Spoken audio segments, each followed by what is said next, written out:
எல்லாரும் எப்படி இருக்கீங்க? எல்லாருமே நல்லா இருக்கணும்னு கலக்கிட்ட வேண்டிக்கிறேன். சமஸ்தங்கோ ஜெகநாத். ஒரு சிஸ்டர் வந்து கேட்டிருந்தாங்க, மிஷினை வந்து மோட்ரு எப்படி ஃபிட் பண்ணுறது அப்படின்னு சொல்லிட்டு. இருங்க, இங்கே பாருங்கள். இது வந்து நான் வாங்கினது வந்து உஷா. இந்த சைடில் வந்து இங்கே இருக்குது பார்த்தீங்களா? இருங்க, இந்த பக்கம் போய் காட்டுறேன். மிஷினுக்கு வந்து இங்கே வந்து ஒரு இது இருக்கும், உங்களுக்கு தெரியும்னு நினைக்கிறேன்.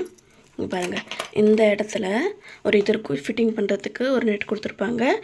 இங்கே தான் நான் வந்து ஃபிட்டிங் பண்ணியிருக்கேன். ஏன்னா நம்ம கீழே கூட வந்து மிஷின் இங்கே கூட நம்ம வந்து இது பண்ணிக்கலாம். எனக்கு இது வந்து கரெக்டாக தான் இருந்துச்சு இப்படி வைக்கிறது. மிஷினுக்கு பேக் சைடு இந்த மாதிரி வச்சுருக்கேன். அதுக்கப்புறம் பெடல் எப்படி வந்து பண்ணுறது அப்படின்னு சொல்லி கேட்டிருந்தாங்க. இங்கே பாருங்கள், நான் கீழே தான் இந்த மாதிரி பெடல் வச்சுருக்கேன். இப்போ வந்து இதை சும்மா நம்ம வந்து காலில் ப்ரெஸ் பண்ணாவே போதும், மேலே வந்து ஸ்டிச்சிங் வந்து வரும். இப்போ நான் சும்மா உங்களுக்கு வந்து பெடல் ப்ரெஸ் பண்ணி காட்டுறேன். பாருங்கள், பார்த்தீங்களா?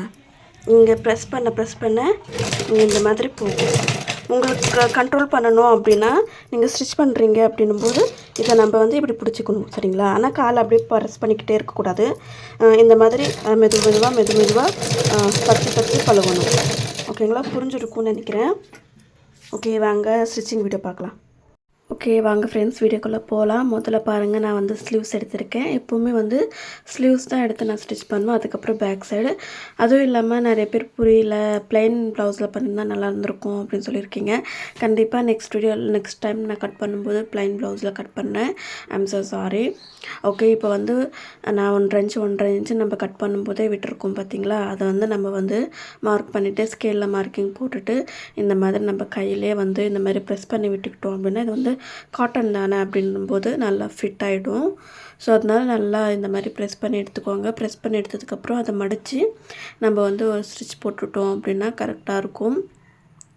இதை வந்து ஹெம்மிங் பண்ணுவாங்க. எனக்கு ஹெம்மிங் பண்ணுறதை விட ஸ்டிச் பண்ணால் தான் எனக்கு அது நல்லா இருக்கிற மாதிரி ஃபீல் ஆகும். ஸோ அதனால் நான் வந்து ஸ்டிச்சிங் தான் பண்ணிப்பேன். ஹெம்மிங் பண்ணுறதை விட எனக்கு ஸ்டிச்சிங் நல்லாயிருக்கும் ஃப்ரெண்ட்ஸ். உண்மையாகவே ஹெம்மிங்கை விட அது ஹெம்மிங் வந்து தெரியாமல் இருக்கும், பட் ஸ்டிச்சிங் வந்து தெரியும். பட் இருந்தாலுமே வந்து இது நல்லாயிருக்கும், நல்லா ஃபிட்டிங்காக இருக்கும். அதுவே வந்து ஒரு சைடில் வந்து ஹெம்மிங் வந்து ஓப்பன் ஆகிடுச்சுன்னா ஃபுல்லாகவே ஓப்பன் ஆகிடும். ஸ்டிச்சிங் அந்த மாதிரி கிடையாது. கண்டிப்பாக நம்ம துணி போட்டு யூஸ் பண்ணுற வரைக்கும் அது வந்து எதுவுமே ஆகாது. அதுக்கப்புறம் வந்து பாருங்கள், 2 சைடும் ஒரே வாட்டி கட் பண்ணி முடிச்சாச்சு. எவ்வளோ ஹைட்டுக்கு வேணும்னு பார்த்துட்டு எக்ஸஸாக இருக்கிறத மட்டும் நம்ம கட் பண்ணிவிட்டு ஸ்டிச்சிங் பண்ணுறதுக்கும் கொஞ்சம் விட்டுட்டு அதுக்கப்புறம் தான் நம்ம வந்து எக்ஸஸஸ் கட் பண்ணணும். அதுக்கப்புறம் நான் நடுவில் நாட்ச் போட்டுட்டு ஃப்ரண்ட் சைடில் வந்து குறைச்சி வந்து வெட்டுவேன். இது எல்லா இதுக்குமே வெட்டணும். அப்போ தான் நம்ம வந்து அந்த இடத்துல பிசர் வராமல் இருக்கும், துணி எக்ஸ்ட்ரா இல்லாமல் இருக்கும். அதுக்கப்புறம் 2 இன்ச்சு 2 இன்ச்சு பேக் சைடில் வந்து பிடிச்சி ஸ்டிச் பண்ணுறது. 2 இன்ச்சு நம்ம வச்சோன்னா தான் நம்மளுக்கு வந்து ஸ்டிஃபாக இருக்கும். அதனால் நான் வந்து 2 இன்ச்சு வச்சுக்க போகிறேன். 2 இன்ச் வச்சதுக்கப்புறம் இதே மாதிரி நம்ம வந்து இது வந்து காட்டன் அப்படின்றதுனால நம்ம இந்த மாதிரி ப்ரெஸ் பண்ணி இதில் வந்து ஈஸியாக ஸ்டிச் பண்ணலாம். நீங்கள் வந்து ஸ்டார்டிங்கில் வந்து ஸ்டிச் பண்ணுறீங்க அப்படின்னா வந்து காட்டனில் தான் எடுத்து துணியை வந்து ஸ்டிச் பண்ணுங்கள். இந்த எடுத்த உடனே இந்த பூனம் வேறு மாதிரி மெட்டீரியல் அந்த மாதிரியெல்லாம் போகாதீங்க. காட்டனில் ஸ்டிச் பண்ணிங்க அப்படின்னா உங்களுக்கு வந்து அது ஈஸியாகவும் இருக்கும், அதே சமயம் உங்களுக்கு அது ஃபிட்டிங்காகவும் வரும் நீங்கள் ஃபஸ்ட் டைம் ஸ்டிச் பண்ணவே. அதுக்கப்புறம் ஓர தையல் எட்ட தையல் போடுவோம்னு சொல்லுவோம் பார்த்தீங்களா? அது ஒரு தையல் போட்டாச்சு பாருங்கள். தையல் போட்டுறதுக்கே எந்த ஒரு இதுவுமே இருக்காது. அதுக்கப்புறம் சென்டர் டாட் வந்து இந்த ஷோல்டர் நேராக வந்து நம்ம 2மே பிடிச்சி எடுத்தோம் அப்படின்னா இந்த மாதிரி நடுவில் பிடிச்சி எடுத்துட்டோன்னா அது வரும். ஒரு 1/2 இன்ச்சு நம்ம எடுத்துக்கலாம், 1/2 இன்ச்சு. அதுக்கப்புறம் 4 இன்ச்சு நான் வந்து பேக் டாட் பிடிக்கிறேன். டீப்பாக இருக்கிறதுனால கரெக்டாக 4 இன்ச்சு நம்ம பிடிக்கணும். பிடிச்சி முடிச்சாச்சு பாருங்கள்.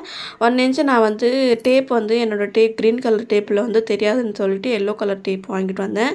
இது உங்களுக்கு தெரியும்னு நினைக்கிறேன். பாருங்கள், 1/2 இன்ச்சு நான் எடுத்துக்கிறேன், 4 இன்ச்சு இந்த இடத்துல வச்சுக்கிறேன். பாருங்கள், 4 இன்ச்சு வச்சுட்டு எல்லாமே சரிசமமாக இருக்கணும், இல்லைன்னா ஒன்று கீழே மேலே அந்த மாதிரி ஆகிடும். ஸோ அதனால் பார்த்து இது பண்ணிக்கோங்க. பார்த்தீங்களா, ஃபினிஷிங் ஆகிடுச்சு இது. இப்போ வந்து ஃப்ரண்ட் வந்து நம்ம இது பண்ணிக்கலாம். ஃபஸ்ட்டு பார்ட் வந்து இது, ஓகேங்களா? அதுக்கப்புறம் செகண்ட் பார்ட் வந்து இப்போது இந்த மாதிரி நம்ம எடுத்து வச்சதுக்கப்புறம் ஸ்டிச்சிங் பண்ணும்போது மாறி வராது, ஓகேங்களா? இது பாருங்கள், இப்போது நான் எடுத்துக்கிட்டாச்சு. இப்போ வந்து நம்ம ஸ்டிச்சிங் பண்ணுறதுக்காக அந்த டென்ஷன் எவ்வளோ இருக்கோ அதை விட ஒரு 2 சுற்று நம்ம விட்டுட்டு 1/4 இன்ச்சுன்னு வச்சுக்கோங்களேன். 1/2 இன்ச்சு கூட வச்சுக்கலாம், ஒன்றும் பிரச்சனை கிடையாது. இது வந்து காட்டன் அப்படின்றதுனால துணி எல்லாமே எதுவுமே ரிமூவ் ஆகாது. ஸோ அதனால தான் நம்ம ஃபஸ்ட்டு என்ன மெஷர்மெண்ட்டில் ஸ்டிச் பண்ணுறோமோ அதே மெஷர்மெண்ட்டில் தான் நம்ம வந்து நெக்ஸ்ட்டோடது ஸ்டிச் பண்ணணும். இல்லை அப்படின்னா ஏற்ற இறக்கம் வந்துடும். ஸோ அதனால தான் கொஞ்சம் ஸ்டிச் பண்ணும்போது பார்த்து சமமாக ஈக்குவலாக ஸ்டிச் பண்ணிக்கோங்க. பாருங்கள், ரெண்டுமே ஸ்டிச் பண்ணிவிட்டு டபுள் ஸ்டிச்சு போட்டாச்சு. நான் எப்போவுமே ஸ்டிச் பண்ணேன்னா டபுள் ஸ்டிச் போட்டுருவேன். பாருங்கள், இப்போ வந்து நான் வந்து கட் பண்ணி முடிச்சுட்டேன். ஏதாவது இடையில வந்து எக்ஸஸாக இருக்குது அப்படின்னா அதை நான் கட் பண்ணி எடுத்துருவேன். அதுக்கப்புறம் ரெண்டாக இந்த மாதிரி மடிச்சுட்டு நம்ம டாட் பிடிக்கணும். டாட் பிடிச்சா மட்டும்தான் அது வந்து பர்ஃபெக்டாக வரும். 1 இன்ச்சு நான் வந்து பிடிக்கிறேன் பாருங்கள். 1 இன்ச்சு பிடிக்கிறேன். அதுக்கப்புறம் 3 இன்ச்சு ஹைட் வைக்கிறேன். கொஞ்சம் நல்லா கொஞ்சம் எடுப்பாக வேணும் அப்படின்னா 3 இன்ச்சு வச்சுக்கோங்க. இல்லைனா 2 கூட வச்சுக்கலாம். பாருங்கள், எடுத்து இந்த மாதிரி கிராஸாக எடுத்துக்கிறேன். இன்னொன்று அதே மாதிரி உங்களுக்கு வேறு இந்த மாதிரி 1 இன்ச்சு வச்சுட்டு 3 இன்ச்சுக்கு மார்க் பண்ணிவிட்டு உங்களுக்கு டைரெக்டாக பண்ண முடியல அப்படின்னா ஸ்கேலை வச்சு இந்த மாதிரி கிராஸாக வந்து வரைஞ்சிக்கோங்க. அந்த வரைஞ்ச மேலேயே ஸ்டிச் பண்ணிக்கிட்டீங்க அப்படின்னா செம்ம ஃபிட்டிங்காக இருக்கும். மாமியார் கூட ஃபிட்டிங் பண்ணியிருக்காங்க. லாஸ்ட்டில் வந்து ஃபிட்டிங் செக் பண்ணிக்கலாம். லாஸ்ட்டில் வந்து ஃபோட்டோ நான் உங்களுக்கு ஆட் பண்ணுறேன். பாருங்கள் எந்த அளவுக்கு ஷேப் வந்து அழகாக வந்திருக்கு அப்படின்னு சொல்லிட்டு. எனக்கு கம்ஃபர்டபுளாக இருக்கிறது வந்து கட்டோரி ப்ளவுஸ் தான். ஒரு வாட்டி நீங்கள் ஸ்டிச் பண்ணிங்க அப்படின்னா நீங்கள் வந்து 4 டாட் வந்து இனிமேல் ஸ்டிச் பண்ண மாட்டீங்க. அந்த அளவுக்கு பர்ஃபெக்டாக இருக்கும். அதே மாதிரி ஆப்போசிட் இது உல்ட்டா இருக்கா சீதா இருக்கான்னு பார்த்துட்டு அதையும் எடுத்துகிட்டு ரெண்டுமே வச்சு அதுக்கப்புறம் தான் நீங்கள் ஸ்டிச் பண்ணணும். ஒவ்வொரு ப்ளவுசஸ் வந்து முன்ன பின்ன வந்து சேமாக தான் இருக்கும். எது பேக் சைடு எது ஃப்ரண்ட் சைடுன்னு கூட தெரியாமல். ஆனால் இதில் வந்து கொஞ்சம் தெரியுது. ஸோ அதனால் நம்ம பண்ணும்போது கொஞ்சம் பார்த்து பண்ணணும். ஏதாவது எக்ஸஸாக இருந்துச்சுன்னா கட் பண்ணி விட்டுக்கணும். அதே மாதிரி நம்ம வந்து பாருங்கள் இந்த மாதிரி ஸ்டிச் பண்ணி எடுத்துக்கலாம். ரெண்டுமே ஒரே மாதிரி அளவுகளை வந்து ஸ்டிச் பண்ணி எடுத்துக்கணும். கீழே இருந்து தான் மேலே வரைக்கும் ஸ்டிச் பண்ணணும். அதுக்கப்புறம் வந்து நான் டபுள் ஸ்டிச் போட்டுக்கிறேன். மேலே வந்து ஏதாவது ப்ராப்ளம் ஆச்சுன்னா இல்லை எக்ஸஸாக இருந்துச்சு அப்படின்னா நம்ம வந்து கட் பண்ணி எடுத்துக்கலாம். ஓகேங்களா? இப்போ பாருங்கள், இது வந்து கொஞ்சம் எக்ஸஸாக இருக்குது. கொஞ்சம் கட் பண்ணி எடுத்துக்கிட்டேன். அவ்வளோதான். அதிகமாக இருந்தாலும் நம்ம கட் பண்ணி எடுத்துக்கலாம். கம்மியாக இருந்தாலுமே இந்த ஹம் ஹோல் கிட்ட வந்து இந்த ஃப்ரண்ட் கிட்ட வந்து குறைச்சி இது பண்ணிக்கலாம். அதுக்கப்புறம் பட்டி வந்து இங்கே வந்து ஒரே ஒரு பட்டி தான் யூஸ் பண்ணுவாங்க. ஏன்னா மாமியாருக்கு வந்து இங்கே ஒடிசாவில் பொறுத்த வரைக்கும் ஒன்று தான் யூஸ் பண்ணுவாங்க. உங்களுக்கு எவ்வளோ வேணுமோ அந்த அளவுக்கு எடுத்துக்கிட்டு 3 பட்டி கூட எடுத்துக்கோங்க. நான் ஒன்று தான் எடுத்திருக்கேன். அதுக்கப்புறம் இந்த பட்டிக்கிட்ட இந்த மாதிரி ஒரு கோடு போட்டுவிட்டு அதுக்கப்புறம் நீங்கள் வச்சு ஸ்டிச் பண்ணிங்க அப்படின்னா நீங்கள் ஸ்டிச் பண்ணும்போது சூப்பராக இருக்கும். அதே மாதிரி ஒரே ஈவனாக இருக்கும். ஸோ அதனால் நீங்கள் வந்து இந்த மாதிரி மார்க் போட்டுவிட்டு நீங்கள் வந்து ஸ்டிச் பண்ணிக்கோங்க. அதுக்கப்புறம் அந்த டாட் இருக்குது பார்த்தீங்களா, இந்த மாதிரி மடித்து இந்த சைடாக வர்ற மாதிரி பேக் சைடாக வர்ற மாதிரி ஸ்டிச் பண்ணிக்கோங்க.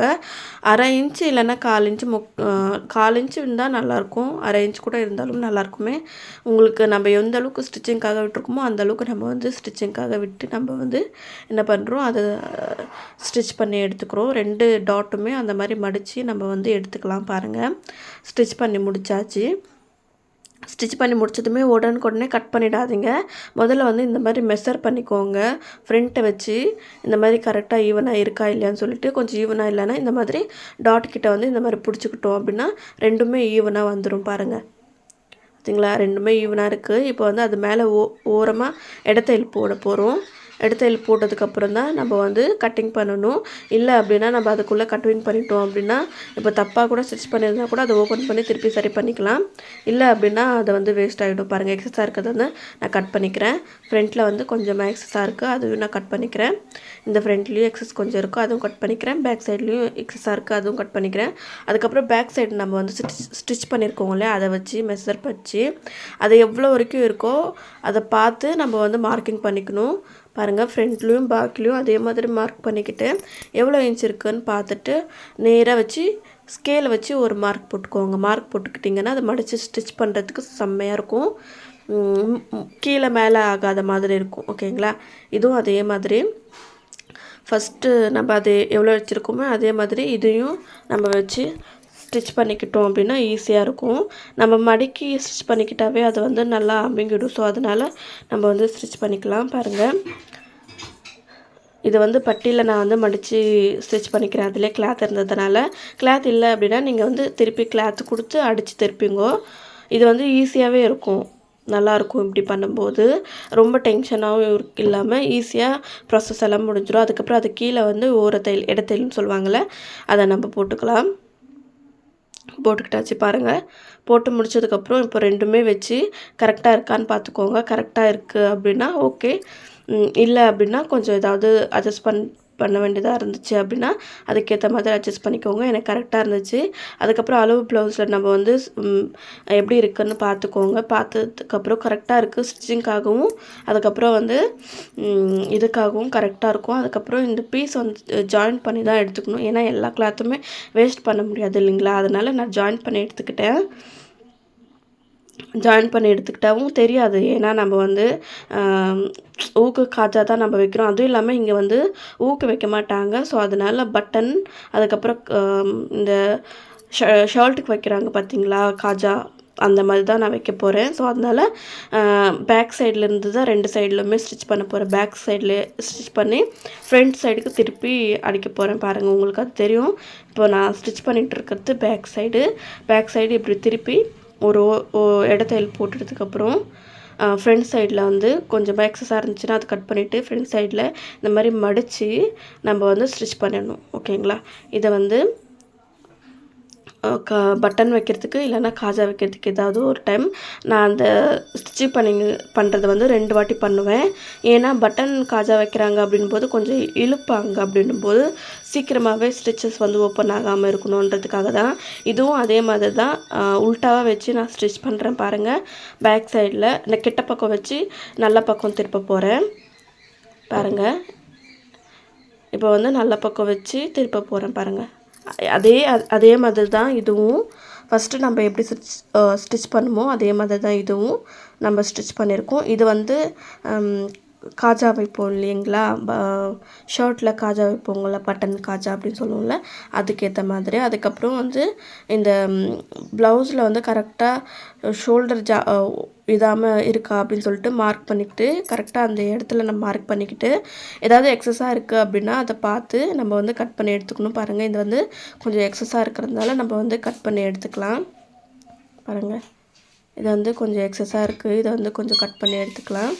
அதுக்கப்புறம் ஷோல்டரை வந்து கொஞ்சம் கட் பண்ணிக்கலாம் அப்படின்னு தோணுச்சு. ஏன்னா ரொம்ப லென்த் ஆகிடும் அப்படின்றதுனால ஷோல்டரை கொஞ்சமாக கட் பண்ணி எடுத்துக்கோங்க. ஷோல்டர் வந்து எப்போவுமே இதாகாமல் இருக்கும், கீழே விழாமல் இருக்கும். அதுக்கப்புறம் வந்து ஒரு 1/2 இன்ச்சுக்கு வந்து நான் வந்து ஷோல்டர் பிடிக்க போகிறேன். பாருங்கள், 1/2 இன்ச்சுக்கு பிடிச்சா கரெக்டாக ஃபிட்டிங் கரெக்டாக இருக்கும். மாமியாரும் வேர் பண்ணியிருந்தாங்க, செம்மையாக இருந்துச்சு. நான் வந்து லாஸ்ட்டில் உங்களுக்கு வந்து காட்டுறேன். மாமியார் வேர் பண்ணும்போது எடுத்த ஃபோட்டோவும் உங்களுக்கு நான் வந்து ஷேர் பண்ணுறேன். அதுக்கப்புறம் இந்த மாதிரி வச்சு ஷோல்டரை வச்சதுக்கப்புறம் இழுக்கக்கூடாது. ஃப்ரண்ட்டில் பேக்கில் ஏதாவது பத்தலை அப்படின்னா இழுக்காமல் எவ்வளோ இருக்கோ அவ்வளோ வச்சுட்டு எக்ஸஸாக இருக்கிறத வந்து கட் பண்ணிவிட்டு இந்த மாதிரி ஓரத்தில் வந்து ஒரு ஸ்டிச் போட்டுடணும். ஓரத்தில் நம்ம ஒரு ஸ்டிச் போட்டுட்டோம் அப்படின்னா நம்ம வந்து அந்த ப்ளஸ் மாதிரி வரும் பார்த்திங்களா, இந்த ஓரத்தில் ஸ்டிச் பண்ணும்போது ஸ்லீவ்ஸில் அது வரும். ஓகேங்களா, இப்போ பாருங்கள், ஓரத்தில் வந்து 2 சைடுமே ஸ்டிச் பண்ணி முடிச்சாச்சு. எக்ஸஸாக இருக்கிறத வந்து கட் பண்ணி எடுத்தாச்சு. இப்போ வந்து ஸ்லீவ்ஸில் வந்து நம்ம வந்து பார்க்கணும். எப்போவுமே நீங்கள் வந்து பேக் சைடில் தான் இந்த பிசுறு போகிற மாதிரி பார்க்கணும். ஓகேங்களா, அதுக்கப்புறம் ஸ்லீவ்ஸ் எடுத்துக்கிட்டு ஃப்ரண்ட்டில் வந்து நம்ம எது குறைச்சி எடுத்துருக்கோம் அதுக்கு ஏற்றுட்டு பாருங்கள், இது வந்து ஃப்ரண்ட்டு, இது வந்து பேக்கு. ஓகேங்களா, நம்ம வந்து நாச் போட்டிருக்கோம். நாச் போட்டிருக்கிறது வந்து ஃப்ரண்ட்டு, நாச் போடாமல் இருக்கிறது வந்து பேக்கு. ஸோ இப்போ வந்து அதையும் சேர்த்து வந்து ஸ்டிச் பண்ணி எடுத்துக்கலாம். இங்கே பாருங்கள், இப்போ வந்து அரை இன்ச்சு இல்லைன்னா 1/4 இன்ச்சு நம்ம வந்து எடுத்துக்கணும். நம்ம எந்த அளவுக்கு ஸ்டிச்சிங்காக விட்டுருக்கோமோ அந்த அளவுக்கு தான் நம்ம எடுத்துக்கணும். அது அதிகமாக எடுத்துக்கிட்டோம் அப்படின்னா நம்மளுக்கு வந்து அந்த இடத்துல வந்து இதாகும். ஸோ அதனால் நீங்கள் வந்து பார்த்து ஸ்டிச் பண்ணிக்கோங்க. பாருங்கள், இப்போ வந்து 2 சைடுமே இது பண்ணியாச்சு. நம்ம வந்து ஸ்லீவ்ஸை வந்து இழுக்காமல் அதுக்கப்புறம் பாடி பீஸையும் இழுக்காமல் நம்ம வந்து ஸ்டிச் பண்ணணும். இழுத்தீங்க அப்படின்னா இதனால் ஷோல்டர் லூஸ் ஆகிறதுக்கும் வாய்ப்பு இருக்குது. அதனால் ஸ்டிச் பண்ணும்போது எந்த அளவுக்கு நீங்கள் அந்த லூஸாக ஸ்டிச் பண்ணுறீங்களோ அந்த அளவுக்கு தான் உங்களுக்கு வந்து பர்ஃபெக்டாக இருக்கும். ஸோ அதனால் நீங்கள் வந்து பார்த்து எப்போவுமே ஸ்டிச் பண்ணும்போது ஏதோ தானான்னு ஸ்டிச் பண்ணாதீங்க, ரொம்ப இன்ட்ரெஸ்ட்டாக ஸ்டிச் பண்ணுங்கள். நான் ஸ்டிச் பண்ணும்போது எப்போவுமே கொஞ்சம் லேட்டாக தான் நான் ஸ்டிச் பண்ணுவேன். ஏன்னா நான் பார்த்து ஒவ்வொன்றுமே ஸ்டிச் பண்ணுவேன். நான் வந்து தினமும் ஸ்டிச் பண்ணுறது கிடையாது. ஸோ அதனால் நான் வந்து ஸ்டிச்சிங்கில் வந்து நான் லேட்டாக தான் ஸ்டிச் பண்ணுவேன். நான் ஒத்துக்கிறேன் உண்மையை. ஏன்னா என்னால் அந்த அளவுக்கு ஸ்பீடாகவும் ஸ்டிச் பண்ண மாட்டேன். என்னால் நான் பார்த்து ஸ்டிச் பண்ணுறதுனால ஃபிட்டிங்க்கு நான் வந்து ரொம்ப இம்பார்ட்டண்ட் கொடுப்பேன். அதே மாதிரி மாமியாருக்கும் கரெக்டாக இருக்கணும். மாமியாருக்கு நான் தான் ஸ்டிச் பண்ணுவேன். ஒரு சிஸ்டர் கேட்டிருந்தாங்க, மாமியாருக்கு நீங்கள் தான் ஸ்டிச் பண்ணுறீங்களா அப்படின்னு சொல்லிட்டு. நான் தான் சிஸ்டர் ஸ்டிச் பண்ணுவேன். எல்லா ப்ளவுஸுமே நான் தான் தைப்பேன். நான் இப்போ ரீசெண்ட் டைம்ஸில் எவ்வளோ ப்ளவுஸ் தைச்சிருக்கேன் அப்படின்னு சொல்லிட்டு டே விலாக்ஸில் வந்து உங்களுக்கு நான் வந்து ஷேர் பண்ணுறேன். எவ்வளோ ப்ளவுஸ் மாமியாருக்கு தைச்சி கொடுத்துருக்கேன், எப்படி ஃபிட்டிங் வந்திருக்கு அப்படின்னு சொல்லிட்டு. அதுக்கப்புறம் பாருங்கள், இப்போ வந்து மார்க்கிங் வந்து நம்ம வந்து பேக் சைடில் எப்படி எடுத்துருப்போம் அதே மாதிரி அளவுகள் நம்ம எடுத்துக்கணும். பேக்கு சைடு, ஃப்ரண்ட் சைடு இந்த மாதிரி அளவுகள் எடுத்ததாக தான் கரெக்டாக இருக்கும். பாருங்கள், நம்ம எந்த அளவுக்கு மார்க் பண்ணியிருப்போம் அது ரெண்டுமே சேர்த்து இந்த மாதிரி மார்க் பண்ணிக்கோங்க. அதுக்கப்புறம் ஆம்ஹோலில் வந்து நம்ம வந்து மார்க் பண்ணியிருப்போம் பார்த்தீங்களா, மெஷர்மெண்ட் கரெக்டாக இருக்கிற ப்ளவுஸ் அதிலே வச்சு நம்ம வந்து மார்க் பண்ணிக்கலாம். இப்படி நான் காட்டுற மாதிரி நீங்கள் மார்க் பண்ணிக்கிட்டிங்கன்னா உங்களுக்கு அது ஈஸியாக இருக்கும். முதல்ல நான் வந்து ஒரு ஸ்டிச் போட்டுட்டு அதுக்கப்புறம் மாமியாரை வேர் பண்ணதுக்கப்புறம் தான் நான் வந்து 3 தையல் போடுவேன். ஸோ அதனால் ஒவ்வொரு ஸ்டிச் நான் போட்டுக்கிறேன் பாருங்கள். 2 சைட்லேயும் அதே மாதிரி நம்ம வந்து போட்டுக்கிட்டாச்சு. பாருங்கள், இன்னொரு சைடும் அதே மாதிரி நம்ம வந்து போட்டுக்கலாம். இந்த கட்டோரி ப்ளவுஸ் வந்து முழுக்க ரொம்ப ஈஸி தான். நம்ம வந்து அதுவும் இல்லாமல் நிறைய பேர் சொல்கிறாங்க புரியல அப்படின்னு சொல்லிட்டு. நான் கூட வந்து யூடியூப்பை பார்த்து தான் நான் கற்றுக்கிட்டேன். நான் யூடியூப்பை பார்த்துக்கிட்டு இந்த அளவுக்கு பர்ஃபெக்டாக தைப்பேன்னு நான் கூட நினைக்கல. ஆனால் சின்ன நுணுக்கத்தை வந்து நான் வந்து பார்ப்பேன். ஒரு தடவை இந்த மாதிரி தப்பாக இருக்குன்னா அதுக்கு அடுத்த வாட்டி நான் வந்து இப்படி தான் இருக்கும் அப்படின்னு சொல்லிட்டு. இங்கே பாருங்கள், இந்த மாதிரி ப்ளஸட் பாயிண்ட் எவ்வளோ அழகாக வந்திருக்குன்னு. கீழே மேலே ஏற்றி இறக்க எல்லாமே இருக்குது பார்த்தீங்களா, அதனால தான். அதுக்கப்புறம் வந்து எவ்வளோ அழகாக வந்து அந்த சைடில் வந்து பாருங்கள், நம்ம வந்து ஒழுங்காக ஸ்டிச் பண்ணல அப்படின்னா அது வந்து கோணல் மானலாக வரும். இப்போ வந்து நம்ம வந்து கிராஸ் பட்டி வந்து கட் பண்ணணும். நான் வந்து பைப்பிங் வைக்க மாட்டேன். மாமியாருக்கு பைப்பிங் பிடிக்காது. அடித்து திருப்பினா தான் அவங்களுக்கு பிடிக்கும். இங்கே இருக்கிற எல்லாருக்குமே அப்படி தான். ஸோ அதனால் அவங்களுக்கு பைப்பிங் வேணுன்னா கூட பைப்பிங் வந்து 1.5 இன்ச் வச்சுக்கோங்க. நான் வந்து 1 இன்ச் மட்டும் தான் வச்சுக்க போகிறேன். 1 இன்ச் வச்சுக்கிட்டாவே தாராளமாக இருக்கும். நம்மளுக்கு வந்து ஸ்டிச் பண்ணி அதை அடித்து திருப்புறதுக்கு கரெக்டாக இருக்கும். எனக்கு 1 இன்ச்சு போதும். கரெக்டாக 1 இன்ச்சில் நான் வந்து கட் பண்ணிக்கிறேன். அதிகமாக கட் பண்ணிக்காதீங்க, அதுக்கப்புறம் திருப்பி கட் பண்ண வேண்டியது இருக்கும். ஸோ அதனால் எந்த அளவுக்கு வேணுமோ அந்த அளவுக்கு மட்டும் கட் பண்ணிக்கோங்க. பாருங்கள், இப்போ எனக்கு 4 பீஸ் தேவைப்பட்டுச்சு. 4 பீஸை நான் வந்து இப்போ வந்து ஜாயின் பண்ணிக்கிறேன். நல்ல பக்கம் இது, கெட்ட பக்கம் இது, அதை பார்த்துட்டு நம்ம வந்து ஸ்டிச் பண்ணிக்கலாம். ரொம்ப ஈஸி தான், யாருக்கும் இது கஷ்டம்லாம் இல்லை. ஒரு தடவை பார்க்குற வீடியோவே ஒரு 2-3 தடவை பாருங்கள், அப்போ தான் உங்களுக்கு புரியும். இது வந்து ஃபிட்டிங் வந்து செம்மையாக இருக்கும். அதனால தான் நான் உங்ககிட்ட சொல்கிறேன். இதை ஸ்டிச் பண்ணி வேர் பண்ணவங்களுக்கு தான் இதோட கம்ஃபர்டபுள் தெரியும். ஸோ அதனால தான் சொல்கிறேன். பாருங்கள், இப்போ வந்து 4த்தையும் நான் வந்து ஜாயின் பண்ணி முடிச்சிட்டேன். ஏதாவது எக்ஸஸாக வந்து கிளாத் இருக்குது அப்படின்னா அதை வந்து கொஞ்சம் கட் பண்ணி நம்ம எடுத்துக்கலாம். இப்போ கட் பண்ணி எடுத்துக்கிட்டாச்சு. ப்ளவுஸில் வந்து நம்ம வந்து ஆரம்பிக்கலாம். நம்ம வந்து இந்த சைட்லேருந்து நம்ம ஆரம்பிக்கலாம். இழுக்காதீங்க, இழுத்திங்கன்னா ஷோல்டர் கீழே விழுறதுக்கு கூட வாய்ப்புகள் இருக்குது. ஷோல்டர் லூஸ் அப்படின்னும் போது நம்ம பாடி பீஸும் இதையும் இழுக்கிறோம் அப்படின்னா கண்டிப்பாக வந்து லூஸ் விழுவும். அதை வந்து நம்ம லூஸாக வச்சு ஸ்டிச் பண்ணி அதை இழுக்காமல், ஆனால் நான் கூட இந்த மிஸ்டேக் பண்ணியிருக்கேன். நிறைய வாட்டி இழுப்பேன், பத்தலை அப்படின்னா அந்த மாதிரி பண்ணுவேன். அந்த மாதிரி பண்ணவே கூடாது. நம்ம எந்த அளவுக்கு லூஸாக ஸ்டிச் பண்ணுறோமோ அந்த அளவுக்கு தான் நம்மளுக்கு வந்து பர்ஃபெக்டாக வரும். ஸோ அதனால தான் சொல்கிறேன். இப்போ பாருங்கள், நான் வந்து ஃபுல்லாகவே தையல் போட்டு முடிச்சாச்சு. இன்னும் கொஞ்சம் இருக்குது பாருங்கள்.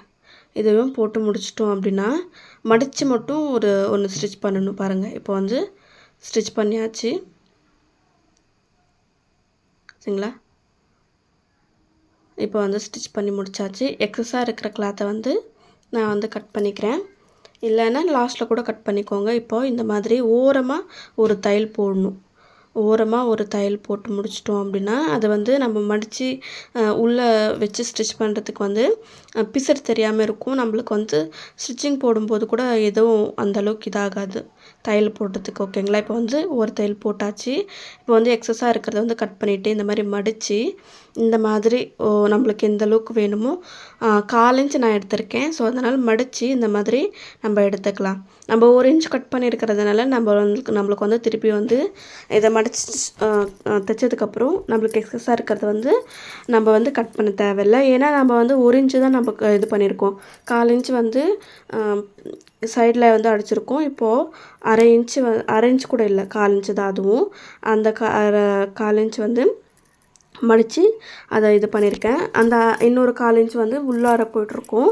நம்ம வந்து அதை திருப்பி நம்ம ஸ்டிச் பண்ணும்போது நல்லாயிருக்கும். ஓகேங்களா? இப்போ வந்து இது பண்ணி முடிச்சாச்சு. இப்போ வந்து ஃப்ரண்ட் சைடில் அந்த யூ மாதிரி இருக்கும்ல, அந்த இடத்துல ஒரு 3 கட் போடுங்க.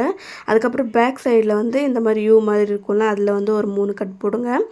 இந்த மாதிரி நம்ம கட் போட்டோம் அப்படின்னா அந்த இடத்துல சுருக்கம் வராமல் இருக்கும். அதே சமயம் செம்மையாக இருக்கும் ஃபிட்டிங்கு. நான் இந்த மாதிரி தான் பண்ணுறேன். எவ்வளோ கிராஸ் பீஸ் போட்டாலுமே, கிராஸ் பட்டி தான் நான் போடுறேன். இருந்தாலுமே நம்மளுக்கு வந்து இது வந்து இப்படி பண்ணும்போது இன்னுமே வந்து அந்த இடத்துல வந்து கம்ஃபர்டபுளாக இருக்கும். ஸோ அதனால தான் சொல்கிறேன். இப்போ பாருங்கள், இந்த இடத்துல நம்ம வந்து இப்படி பார்த்து நம்ம வந்து ஸ்டிச் பண்ணிக்கிட்டோம் அப்படின்னா ஈஸியாக வந்துடும். நம்ம ஆல்ரெடி ஓரத்தையல் போட்டிருக்கிறதுனால இது வந்து ரொம்ப கஷ்டமாக எல்லாம் வராது. நம்ம மடிக்கவே வந்துடும் அது ஈஸியாக. அந்த ரவுண்ட் இடத்துல மட்டும் மடித்து அதை திருப்பணும். ஓகேங்களா? இப்படி வச்சு இந்த மாதிரி நம்ம திருப்பிக்கணும். நம்ம திருப்பாமல் அப்படியே ஸ்ட்ரைட்டாக வந்து அடிக்காதீங்க. ஓகேங்களா? நம்ம அந்த ரவுண்ட் சைடில் இருக்கிறது மட்டும் வச்சு அந்த திருப்புற மாதிரி திருப்பணும். நம்ம ஸ்ட்ரைட்டாக வச்சிட்டோம்னா ஒரு மாதிரி ஆகிடும். பாருங்கள், திருப்பி அந்த செகண்ட் டைல் போடுற 2 ஸ்டிச்சஸ் வரும் இல்லைங்களா? அதை மாதிரி ஓரமாக இடத்தைல்னு சொல்லுவாங்கள்ல, அதை வந்து ஓரத்தில் வந்து போட்டுக்க போகிறேன். பார்த்து மெதுவாக போடுங்க. ஏன்னா ஓரமாக போடுறது வந்து ஃபினிஷிங் காட்டும். ஓகேங்களா? அதை பார்த்து நம்ம போட்டோம்னா தான் கரெக்டாக இருக்கும். பாருங்கள், இப்போ ஆல்மோஸ்ட் வந்து ப்ளவுஸ் வந்து ரெடி ஆகிடுச்சு. எவ்வளோ சீக்கிரமாகவே ரெடி ஆகிடுச்சின்னு பாருங்கள். ஏன்னா இது வந்து ஃபுல்லாக காட்டன் அப்படின்றதுனால சீக்கிரமாகவே ரெடி ஆகிடும். அதனால் நான் பிகினர்ஸ் வந்து நீங்கள் ஸ்டார்டிங்கில் ஸ்டிச் பண்ணுறீங்க அப்படின்னும்போது காட்டன் மெட்டீரியல் எடுத்து தான் நீங்கள் வந்து தயவு செஞ்சு கட் பண்ணி ஸ்டிச் பண்ணிக்கோங்க. இப்போ பாருங்கள், கரெக்டாக இருக்குது. இது மேலே தான் வரும். கீழே வந்து பட்டன் வைப்பேன், மேலே வந்து காஜா வைப்பேன். பாருங்கள் எந்த அளவுக்கு பர்ஃபெக்டாக இருக்குது அப்படின்னு சொல்லிட்டு. நான் உங்களுக்கு வந்து ஸ்டிச் பண்ணி பட்டன் எல்லாம் போட்டு முடிச்சதுக்கப்புறம் மாமியாரும் வேர் பண்ணி முடிச்சதுக்கப்புறம் உங்கள்கிட்ட காட்டுறேன். பாருங்கள், சைடில் வந்து நான் உங்களுக்கு அட்டாச் பண்ணுறேன். எவ்வளோ அழகாக ஃபிட்டிங் வந்திருக்குன்னு நீங்களே பாருங்கள். ஃபிட்டிங் செக் பண்ணுறதுக்கு எனக்கு ரொம்ப பிடிக்கும். நான் வந்து உடனுக்குடனே தைச்சி முடிச்சதுக்கப்புறம் பட்டன் போட்டு நான் வந்து மாமியார்கிட்ட போடுங்க அப்படின்னு சொல்லிடுவேன். பாருங்கள் எந்த அளவுக்கு நீட்டாக ஃபினிஷிங் இருக்குது அப்படின்னு சொல்லிட்டு. இப்படி தான் நான் வந்து எப்போவுமே பார்த்து நான் தைப்பேன். நான் ரொம்ப பொறுமையாக தைச்சாலுமே ஃபினிஷிங் வந்து வர்ற மாதிரி நான் வந்து எப்போவுமே தைப்பேன். ஸோ நீங்களுமே தைக்கும்போது ரொம்ப அவசரமாக தைக்கணும்னு நினைக்காம ஃபிட்டிங் வர வரைக்கும் தைச்சிக்கோங்க. அதுக்கப்புறம் நீங்களும் ஈஸியாக வந்து நார்மலாக தைச்சிக்கலாம். இன்றைக்கான வீடியோ எவ்வளோ தான் நல்லா இருந்துச்சுன்னா ப்ளீஸ் எனக்காக ஒரு கமெண்ட், லைக், ஷேர், சப்ஸ்கிரைப்